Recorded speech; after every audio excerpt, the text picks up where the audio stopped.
Welcome to another episode of Mormon Discussion Podcast. I'm your host, Bill Reel. Grateful for this chance to sit down with you today and to have this conversation. We've been doing a series lately, Is Mormonism Absurd? And we've been taking various topics out of a book, Obscure Mormon Doctrine by Chris Jensen, where Chris takes various facets of theological issues. Just for example here, if I go back to the very beginning, Adam, afterlife, America, Native Americans, angels, animals, which, by the way, that's what we're going to be doing today is angels and animals. He covers a bunch of other ground too, and I'm really excited to get into the book all the way through. What we're doing is we're taking each chapter and we're talking about the issue that he has at the forefront of each chapter. And then we're just kind of trying to poke holes in it and see if the beliefs in the book that Mormon theology have imposed, if those are rational beliefs or not. And folks are really enjoying the series, by the way. I'm glad that you're loving it. We are a 501c3, Mormon Discussion Incorporated. Would really appreciate a donation. We get donations all the time. We'll probably raise somewhere around $280,000 to $300,000 this year. We pay all of our podcasters after they've been podcasting for a year. We have 11 different podcasts, 11 different podcasters, and we pay them, and we take in donations, and that's how we accomplish our work. So, folks, if you're enjoying this series, would you do me a huge favor? Send a few bucks to either this podcast, Mormon Discussion, so you can go on to mormondiscussionpodcast.org, or you can go to mormondiscussions.org. In the top header, you'll see a button that says donate. Click the donate button, and there will be a drop-down window. You can pick which podcast you give to. If your favorite is one of the other podcasts, by all means, send them a few bucks. But I would really appreciate a donation if you're enjoying this series. It is how we accomplish what we do. And our goal is to give people enough information and to share enough ideas and helping people develop critical thinking skills so that folks have enough information to make informed decisions about how they will invest their time, energy, money, resources to the Church of Jesus Christ of Latter-day Saints, but also to religion more generally. And so we really are trying to help folks who may discover that they are in a high demand fundamentalist religion to be able to have enough information to make intelligent choices about how they navigate their religious system. And so again, Chris Jensen, Obscure Mormon Doctrine. If you can send a donation, that'd be awesome. But without further ado, no pun intended, we'll jump into chapter 9 on angels. And so in this book, we may not have a very long discussion today. These two chapters, I don't think, are anything super crazy, but there are a few things that we certainly should note. So in angels, he talks about there being three types of angels. There are angels to the devil. There are heavenly beings. So angels to the devil, there are those in the pre-existence who fought on the wrong side of the war in heaven. Heavenly beings, there are two general classes. There are spirits and resurrected beings. And that's going to play out here as we get into a little further, specifically here with priesthood. And so he says with priesthood, when priesthood keys are conveyed from heaven to someone on earth, it is always from an angel with a body of flesh and bones, because the physical laying on of hands is required to convey such keys. And the only thing I can think of here to note, let me see if I can pull up my screen. And we've got to find a spot here. And we'll do it right here. Okay, so I pulled up a website here. The question here, in Mormon theology, why didn't John the Baptist baptize Joseph Smith? This is just a website where people get to ask questions. In May of 1829, Joseph Smith and Oliver Cowdery went into the woods to pray because of some questions they had about baptism. As recorded by Joseph Smith, they were visited by John the Baptist, who gave them the Aaronic priesthood. The Aaronic priesthood included the authority to baptize. John then directed them to baptize each other. First, Joseph baptized Oliver, and then Oliver baptized Joseph. This is an unusual arrangement because baptism generally precedes receiving the priesthood, and usually the baptizer has already been baptized. Now, any believing Mormon will understand that. So this person's asking, as I understand it, in order to perform a priesthood ordinance, it is necessary to have a physical body. This is why baptisms for the dead are performed by the living by proxy.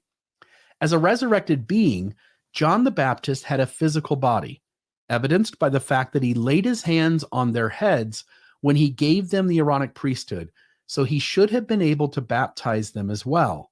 My question is this: why didn't John baptize Joseph and Oliver, or at least Joseph, and then give them the priesthood?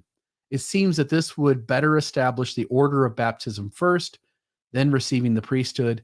Is this something to do with the nature of resurrected beings, or is there something specific Joseph and Oliver needed to learn? You know, I always think of the TV show Whose Line Is It Anyway, where the questions don't matter and the points don't count, but they ask them anyway, right? And so we have in Mormon theology, you know, when it comes to the Melchizedek priesthood, which also has issues because we have just an ordinary member of the church ordaining Joseph Smith to the office of high priest. And we can get into that some other episode when we talk about priesthood. But to note, like, sometimes things in the church don't seem to be done in an orderly way or don't seem to make a lot of sense. When Joseph claims that the Melchizedek priesthood was given, he claimed that Peter, James, and John came and gave it to him. And we all recognize that in Mormon theology, John the Revelator is never tasted of death, so he is a physical being. Meanwhile, Peter and James, as far as Mormon theology goes, is suspected to only be spiritual beings. They don't have a physical body. They haven't been resurrected yet, but they did die and taste of death. And so you have these three people showing up to give Joseph Smith the Melchizedek priesthood, but two of them don't have physical bodies. But we Mormons, we make sense of it by going, well, yeah, but John had a physical body, so he was able to give them the Melchizedek priesthood. Peter, James were just kind of along for the ride. If we take that a step further, we go back to this Aaronic priesthood. There's no indication anywhere that John the Baptist had a physical body. The only way that we get that is because, again, as this question points out, that John the Baptist does come allegedly to Joseph Smith and Oliver Cowdery and gives them the Aaronic priesthood. So in order for him to have done that, he would need to have been a physical being. So we make the assumption that he was a physical being. But again, if Mormonism's all made up, it's just made up. And so Joseph doesn't have to keep everything following exact rules. He can just fly by the seat of his pants and hope that we can always come up with loopholes to explain things that happen back into the story, or that people just won't question it, or that, apologists will come up with solutions and ways to see things that will provide loopholes or spaces for faith. We call this mental gymnastics. And so the idea is that if John the Baptist was a physical being, then he certainly could have gone down and baptized Joseph and Oliver. He doesn't. He gives them the Aaronic priesthood, then has them baptize each other. But you're baptizing, the first person who does the baptism is baptizing somebody in spite of the fact that they haven't been baptized themselves. It's just slightly irrational. And so we just want to note here this idea of the Aaronic priesthood being restored and then the Melchizedek priesthood being restored, and whether angels have bodies or whether they don't. And if angels have bodies, then maybe they can do these things, but they can't do those things. And it just becomes a little bit convoluted and sort of irrational. And the only way you can kind of make it work is when you go well, yeah, he gave the Aaronic priesthood, but they had to baptize. You have to sit there and you have to try to figure out ways to resolve these issues. And I don't think it's easy because I don't think Mormonism is true. And I don't think it adds up. And I think if you go back and listen to the first, I think we've done maybe 4 of these so far, 3 or 4 of these, you'll notice that we're pointing out multiple contradictions in each and every episode. And at some point, this should overwhelm you. You should begin in your brain to go, I can make a thing here that doesn't quite work. Like I can live with that. And this thing over here doesn't quite work, and I can live with that. But at some point when there's 100 or 500 or 2,000 or 10,000 things that don't quite add up, the normal critical thinking mind will start to question the reality versus the paradigm they've been given.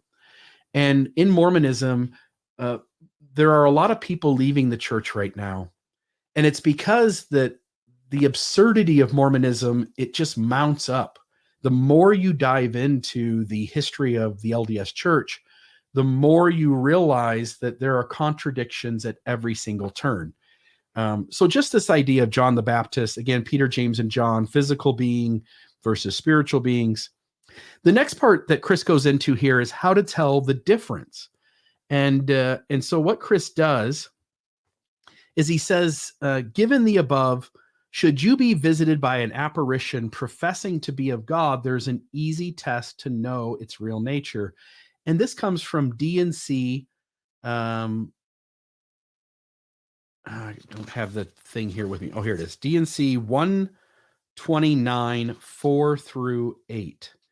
And so it's when a messenger comes saying he has a message from God, offer him your hand and request him to shake hands with you. If he be an angel, he will do so, and you will feel his hand. If he be the spirit, by the way, he means by angel, a physical being, resurrected or otherwise, translated some other way, that he's still a physical being. And if you offer to shake his hand, he will agree to shake your hand, and his hand will be there. If he be the spirit of a just man made perfect, a disembodied spirit, he will come in his glory, for that is the only way he can appear. Ask him to shake hands with you, but he will not move, because it is contrary to the order of heaven for a just man to deceive, but he will still deliver his message. If it be the devil of an angel of light, when you ask him to shake hands, he will offer you his hand, and you will not feel anything. You may therefore detect him. Most Mormons understand this, and it's in their own Doctrine and Covenants, but it's absolutely batshit crazy. And for several reasons. One is that there's this idea of a handshake test. And in the idea of a handshake test, you have to recognize that there are other moments in church history where this would have become very useful, but we don't get any indication that Joseph Smith did so. I'll give you an example. When an angel with a drawn sword comes to threaten the life of Joseph Smith unless he enter into polygamy with girls under the age of 18, in which, if you go study the history of the church, through the journals and personal writings of the women who were married to Joseph Smith, the females who were married to Joseph Smith, when you look at these young women, they report being groomed. They wouldn't call it this because they didn't have the language or understand what was going on per se, but they were groomed, they were manipulated, they were given extremely short time frames. They reported being sleep deprived. They would go 24 or 48 hours without any sleep because they were contemplating this marriage proposal by the prophet Joseph Smith. And if you were 14, 15, 16 years old and the prophet came to you and said, you have 24 hours to make a decision or the gates of heaven will be closed against you, which is what he did say to Lucy Walker, a 16-year-old girl that he entered a relationship with. She reported being not able to sleep and up all night worried about it for 24 hours. When she came to him the next day and said she didn't think she could do it, he gave her one more day to think about it, and she reports being restless that night. So she essentially goes 48 hours with no sleep, maybe a little longer actually, because it'd be 3 days and 2 nights. But because it was that long, we start to recognize through science that people are going to experience what they might interpret as spiritual experiences, but really it's just hallucination of feelings or seeing things because of sleep deprivation. So I want to note that the first problem we have here in telling the difference is that when the angel comes with a drawn sword to command Joseph Smith to practice polygamy, and we know how Joseph carried out his alleged being imposed to carry out polygamy, that in his unhealthy practices of manipulating girls and what looks deeply like a child predator sort of behaviors, Joseph could have easily have tested that angel with a drawn sword. He could have asked to shake the angel's hand. And because we're told that angels come, good and bad, and that this is the only way to discern, it is very likely in Mormon theology, again, hypothetically, it's very likely in Mormon theology that that angel could have been a bad angel. But because Joseph Smith didn't test him, he is left believing that this is a good angel when maybe it wasn't. Now, consider just the possibility of that in the ramifications it would have inside Mormonism. The second thing is that Satan works through half-truths. We know this through Mormon theology. So the idea that if you asked a bad angel, hey, can I shake your hand? And he offers it to you, but there's nothing there.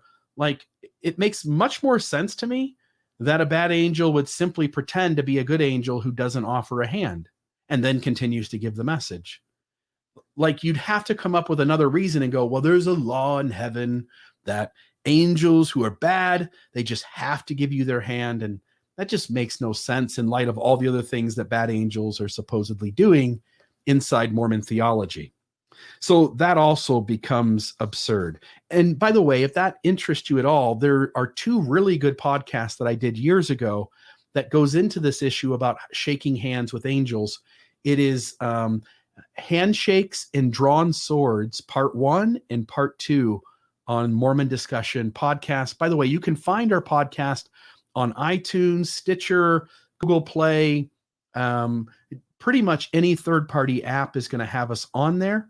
And if you just did a search either in those apps or just on Google and looked up Handshakes and Drawn Swords, you would find those two episodes. I go into detail there addressing the apologetics around angels and handshakes, how the church and its apologists try to defend that idea. And then I point out how absurd it is and the places in church history that it would have been useful, seeing as what we all would look at and go, there's really unhealthy things going on in Joseph Smith's polygamy, that shaking an angel's hand and finding out he wasn't a good spirit would have been really useful. Excuse me very much. So the whole thing about handshakes, again, to me, it is absurd. And if you look at Mormon theology with a critical thinking mind, you end up running into that sort of idea that things are absurd over and over and over again. He talks about Christ being a spirit. After his crucifixion, while his body lay in the sepulcher, Christ was a ministering spirit to the spirits in the spirit world. After his resurrection, he appeared as a flesh and bones angel to his disciples.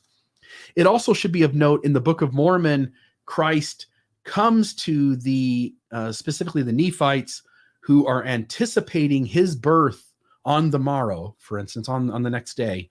And Christ is communicating to them that on the next day he shall be born.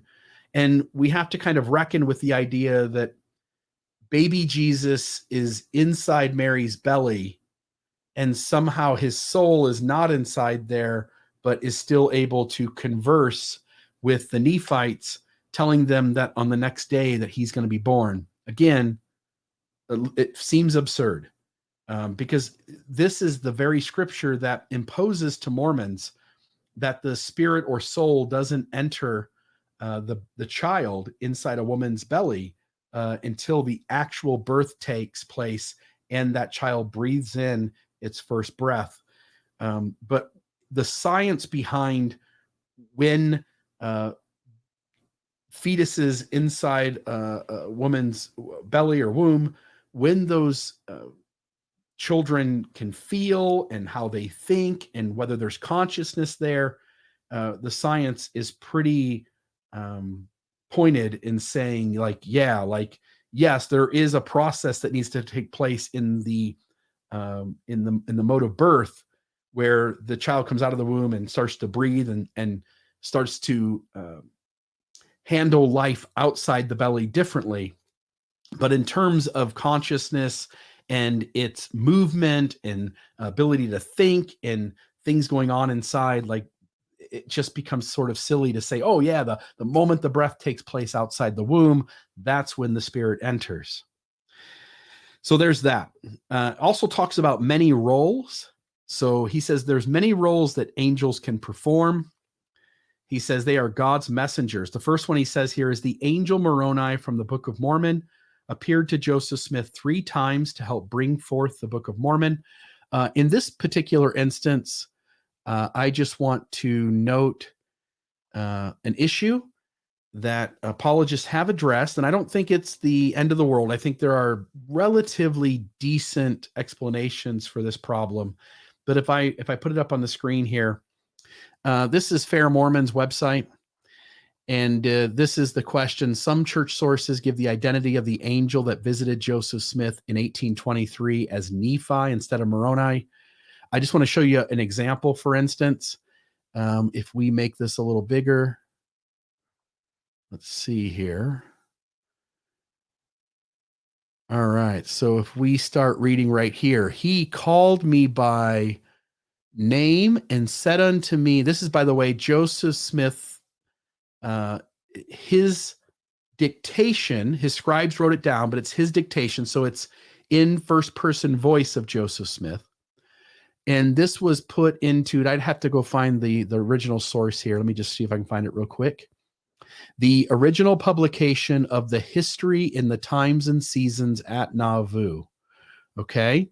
And so he called me by name and said unto me that he was a messenger sent from the presence of God to me, and that his name was Nephi. And this is the beginning when the angel appears to Joseph Smith 3 times in the night and then the next day to show him where the plates are. And all of Mormon theology imposes that this would have been Moroni.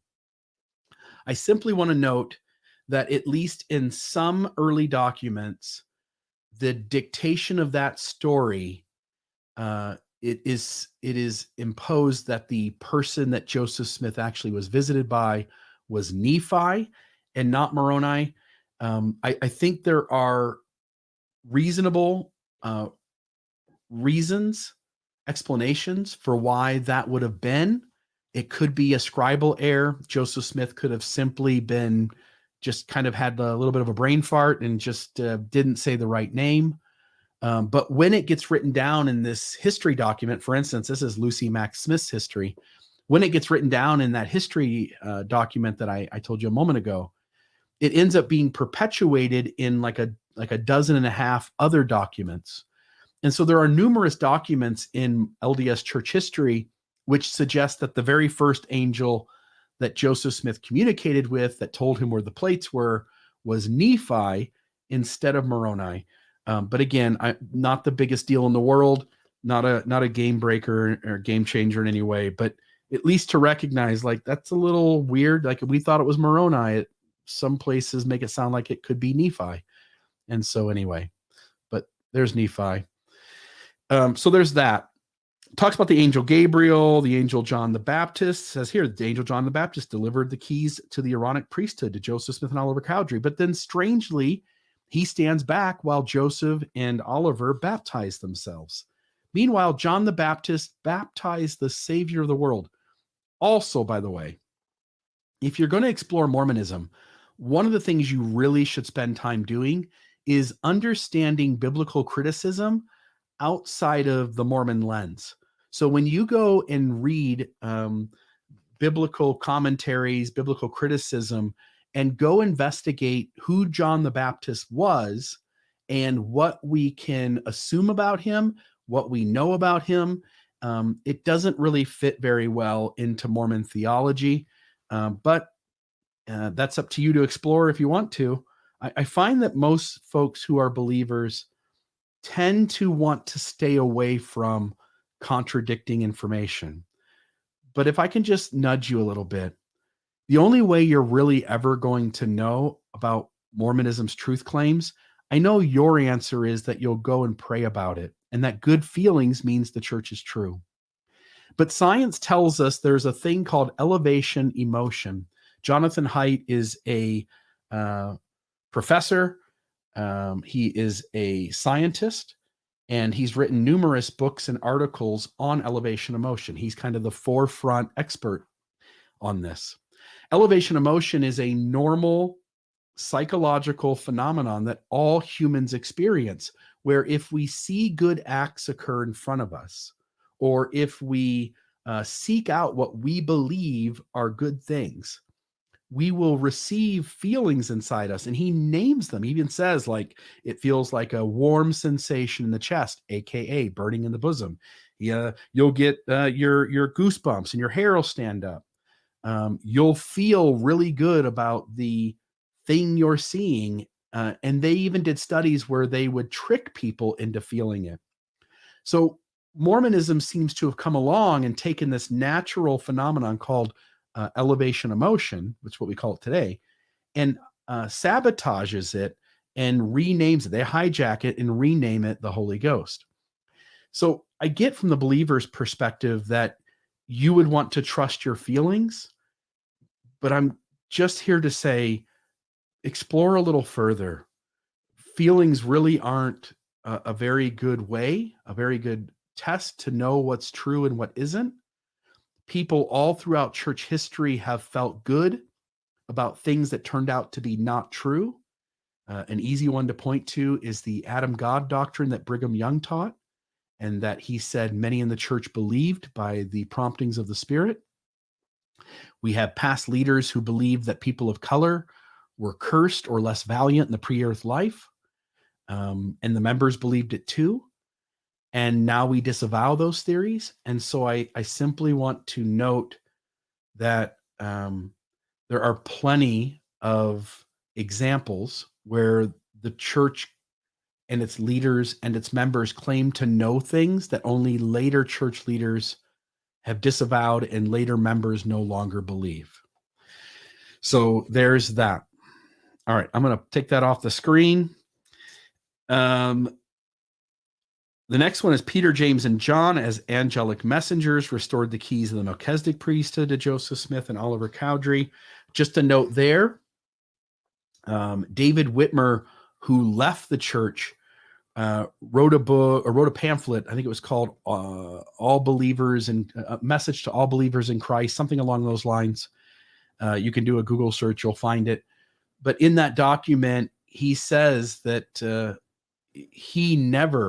his time in the church, he never heard anything about Peter, James, and John until years and years after it allegedly had happened, which seems to be a strange thing with one of the three witnesses to the Book of Mormon.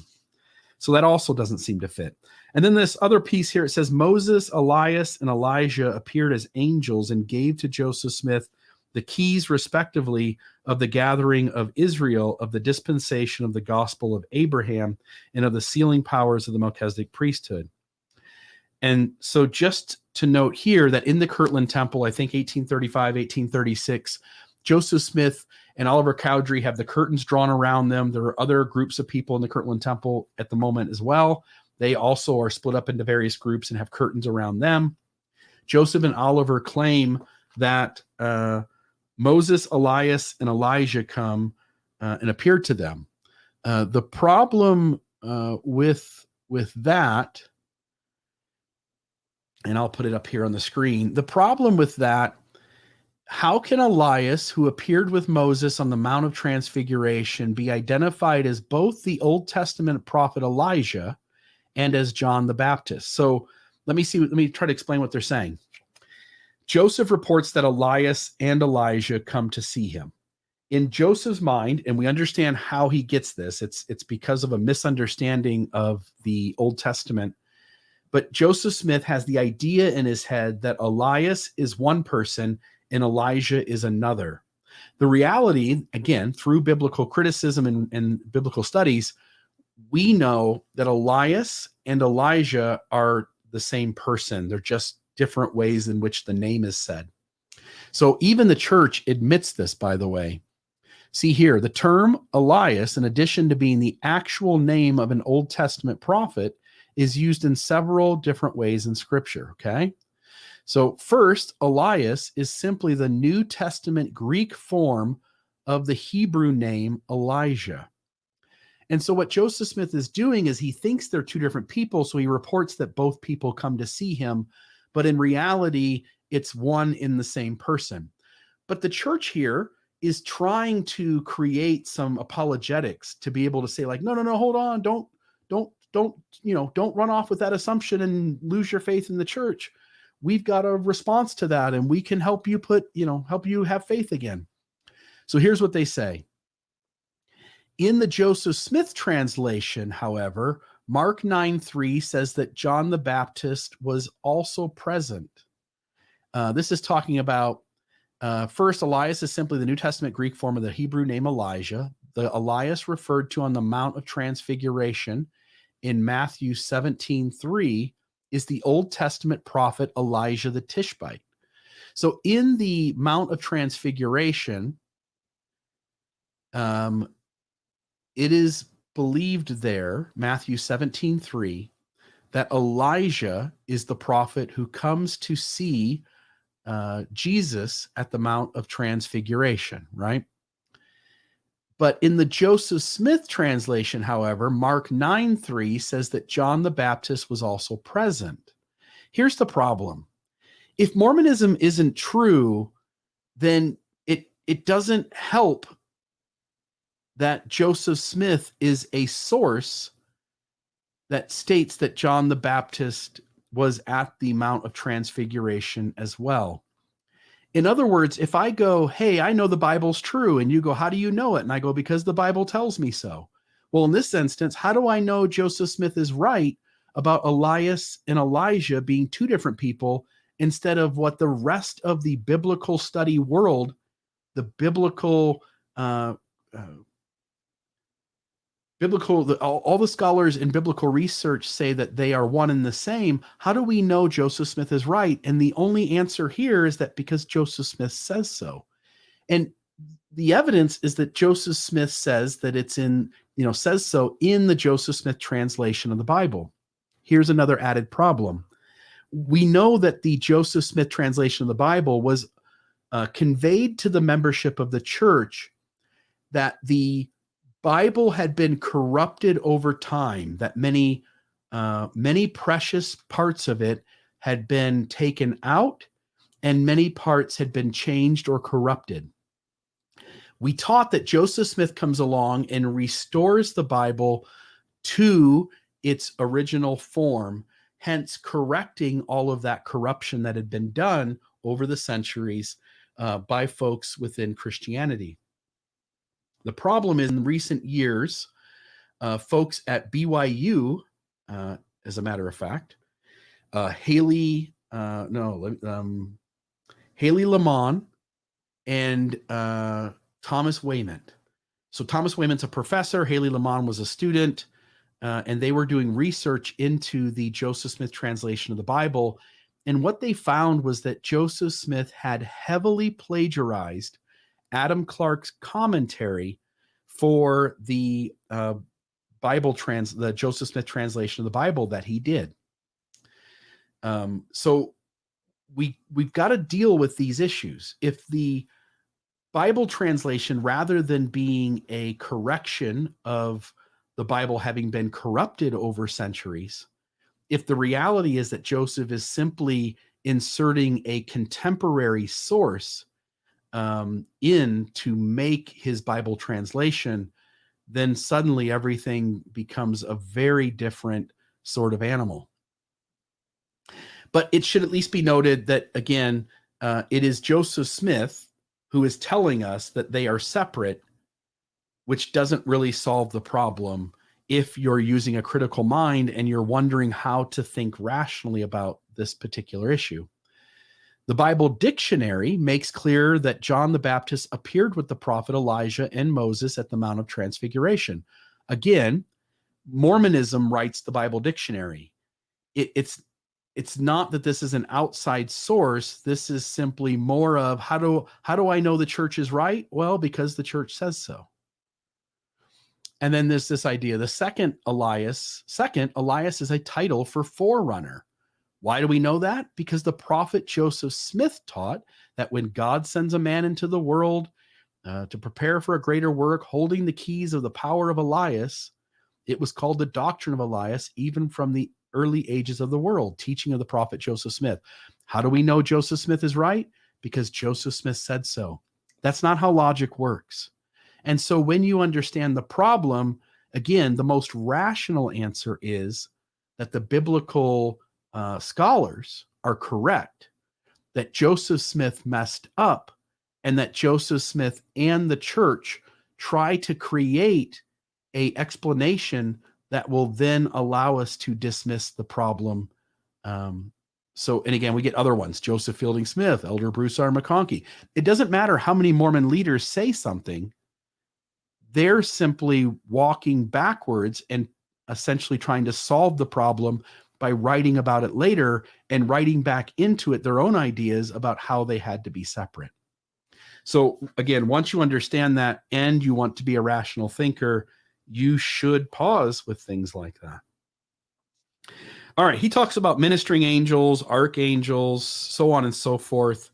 At the very last section, he says, where do angels live? Joseph Smith clarified where angels live.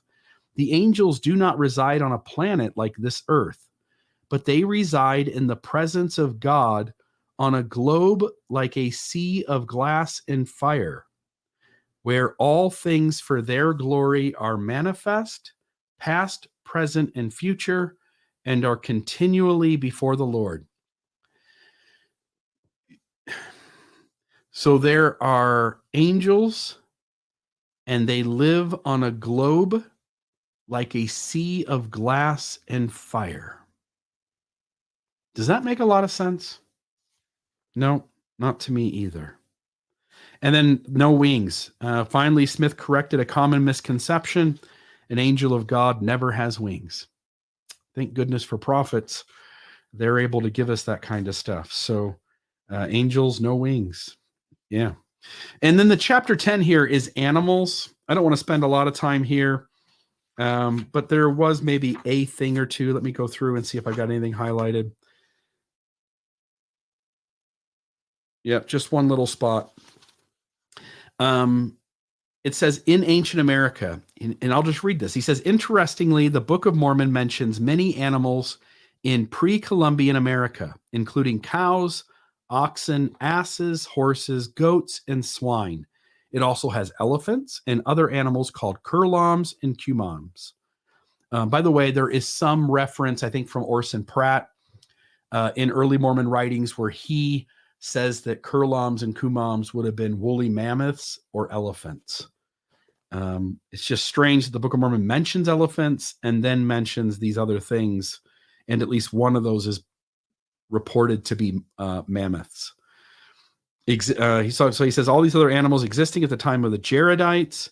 It is widely believed. By the way, this is the money line right here from Chris Jensen, and I should probably take that off the screen. I'll put me back up there. The money line here is, it is widely believed outside the church that such animals had long been extinct from or never existed in the Americas and were first introduced to the New World by Europeans. So think about this. Joseph Smith lives in the 1830s, late 1820s, early 1830. He's writing the Book of Mormon, dictating it. It's being written. He puts in animals that are common to the world around him. They are in his contemporary natural world. He does that, but when he gets done, we look at it with the eyes of an anthropologist, of folks who deal with studies of social structures and the animals and the things that Joseph Smith would have should have had in the book. If the Book of Mormon is representative of a different time, then the book should contain in it the animals, the plants, the social structures of that earlier time. What we find is that Joseph Smith has in the Book of Mormon animals that are contemporary to him. It would have been certainly reasonable, if he's writing the book, for him to put in the book animals that he sees in his natural world, but for which those animals did not exist or were extinct long before the Book of Mormon was dictated. So when we go back to ancient America, we don't find horses or elephants in the time that's needed. We don't find mammoths. They were extinct long before the Jaredites. And so while Joseph Smith seems to suggest that certain animals were present in Book of Mormon times, if we look with a critical eye at those times and what animals would have been there, we find what are called anachronisms. If you saw a picture of Abraham Lincoln and he was holding an iPhone, you would understand that something's not right. If you read the Book of Mormon and you see certain plants described and certain animals described that did not exist in the time of the Book of Mormon, then something's out of place. But it's even worse than that.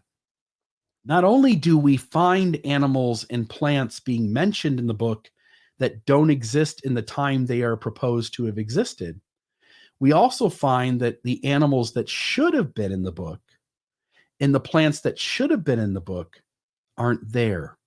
So there are anachronisms on both sides of the coin. Things that are there that shouldn't be, and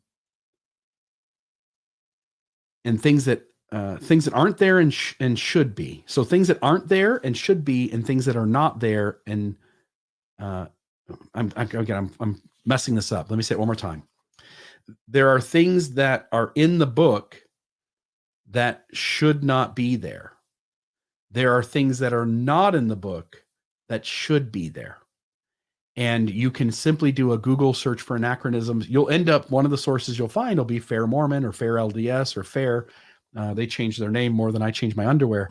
But when you go read their material, they try to offer explanations like, oh, maybe these words didn't mean what they said they mean. But now we're on to another issue, which is if we hold the apologists to the idea of a loose translation or a tight translation. In other words, is Joseph Smith dictating the very words off the plates, or is Joseph Smith being given ideas and then he's allowed to formulate what those ideas translate to? And the apologists are always picking and choosing which one of those they want based on whichever one best fits the issue you raise to them. And so just to note, this idea of a loose translation or a tight translation, there are people in apologetics who have even suggested that a horse might have been some other animal like a tapir. But it seems strange that in certain situations, we know exactly the name of the angel. It's Moroni. We know exactly the name of the person in the beginning of the Book of Mormon. It's Nephi. We know that, the brother of Jared is Mahanre Mori Yankamer, but we somehow can't figure out that a horse is a horse. And so again, if you're going to be a critical thinking person and you're going to look at the Book of Mormon with critical eyes, you're going to notice lots of issues that arise and come up. There was one other reference here somewhere about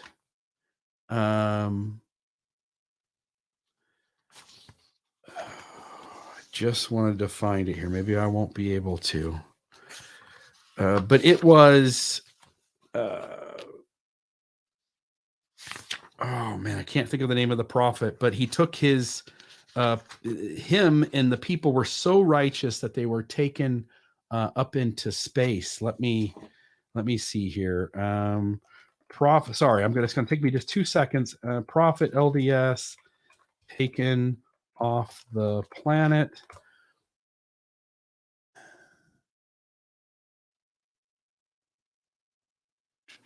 I don't know why all of a sudden my mind is blank about this. I was trying to find it, but anyway, somewhere in these two chapters, it made a mention of that story. And I wanted to at least point out, again, I just wish I had the name of it, but I did want to point out, in last year or two, we've got these new telescopes that are out there in space. Just to show a picture here of one of them. This idea that, again, I can't remember if it was Elijah. I think it was Elijah. But Elijah, where he's preaching, the people are so righteous that this chunk of planet Earth, again, this is Mormon theology, this chunk of planet Earth is taken up into space. And so Elijah and the people that he preached to, and they were so righteous, they couldn't be on Earth anymore. And that piece of land goes up into space, and that's where they reside until Jesus comes back, and then they'll come back. Think about it for a moment. There's not oxygen out there to breathe. Space, if you jump out of a spaceship in space, you will essentially die immediately because of temperature, because of air, inability to breathe. There's 30 reasons you just can't survive in space. And yet we as Mormons, we are to believe that somehow that magically works. And again, the answer is, well, with God, all things are possible. And if we have faith, but notice again, anytime you say with God, all things are possible, and if you only had faith, and maybe you are making room for something less than the most rational answer. And so again, just to recognize that Mormonism, time and time again, is absurd. So with that, we have covered both angels and animals. And the next time we have a conversation, we'll be in chapter 11, talking about the Bible. Again, if you are liking these episodes, please drop us a donation. It would mean a lot to me. Donations have been slow the last few weeks. There is this up and down to the money that we bring in. It really means a lot to me if you are going to donate. If you wanted to give us $100 a year, for instance, I'd much rather you sign up for a recurring donation and pay us $5 a month. And in the long run, it will be less of you per year, but we have a chance of holding on to you as a donor for multiple years. And that means more value to us as a charity. We are a 501c3, so your donations are tax deductible inside the United States only. I hope you enjoy this series. I hope you enjoyed today's episode, and I hope that you have